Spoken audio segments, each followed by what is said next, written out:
So the title of this is Hemostasis, the intricate process of blood clotting.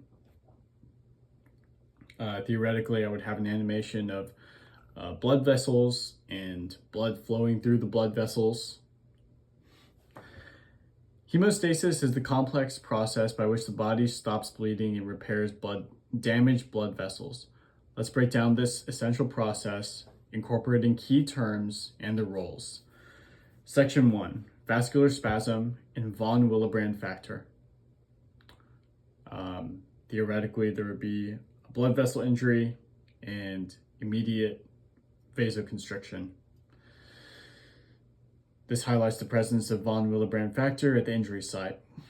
When a blood vessel is damaged, the first response is vascular spasm, a reflexive constriction of the blood vessel that reduces blood flow. Here, von Willebrand factor, a protein released by the endothelial cells, play a crucial role by helping platelets adhere to the exposed collagen at the injury site. Section 2, platelet plug formation and aggregation. So here we have the injury site, and the platelets adhere to that injury site by releasing their contents, most importantly, filling up the injury site. Platelets arrive at the site of the injury and stick to the exposed collagen with the help of von Willebrand factor. This marks the beginning of the platelet aggregation. The platelets clump together to form a temporary plug. Platelets releasing chemicals like serotonin and thromboxane A2. Once adhered, a platelet undergoes degranulation, a process where the release of chemical messengers such as serotonin and thromboxane A2. Serotonin helps maintain vascular spasm by constricting blood vessels, while thromboxane A2 promotes further platelet aggregation and enhances vasoconstriction. Section 3, the coagulation cascade and factor X activation. Visuals, diagram showing intrinsic and extrinsic pathways leading to factor X activation. While the platelet plug forms, the coagulation cascade is triggered.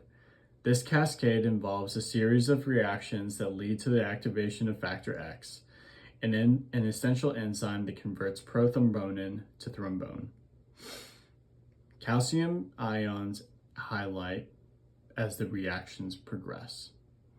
Calcium is a critical cofactor in the coagulation cascade, assisting in the activation of various clotting factors, including factor X. Section 4, fibrin formation.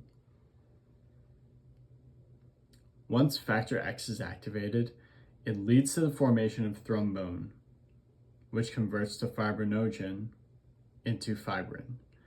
Fibrin forms a mesh that strengthens the platelet plug, creating a stable blood clot that prevents further blood loss.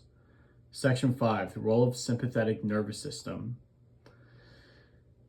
The sympathetic nervous system responds to the injury by activating a response to the injury, promoting vasoconstriction and preparing the body for quick responses. This system works alongside the physical mechanisms of hemostasis to maintain stability and control blood loss. Section 6, clot retraction and repair. Eventually, the clot begins to tighten and it brings the wound's edges together, and this is what we know eventually as the wound comes all the way together as scar tissue. As the platelets pull away, you're left with nothing but scar tissue. As the clots form, platelets contract to pull the wound edges closer together, aiding tissue repair. This contraction helps minimize the wound size and encourages healing. Fibromyalgia. This is the breakdown of the clot. Finally, once the vessel is healed, the clot is dissolved by an enzyme called plasmin in a process known as fibromyalgia, ensuring the normal blood flow is restored. Then I would have visuals of healthy blood flow in the vessel. Hemostasis involves multiple key players, the von Willebrand factor to fibrin, working together to protect the body and maintain blood vessel integrity. Thank you for watching. Tune in for more educational content.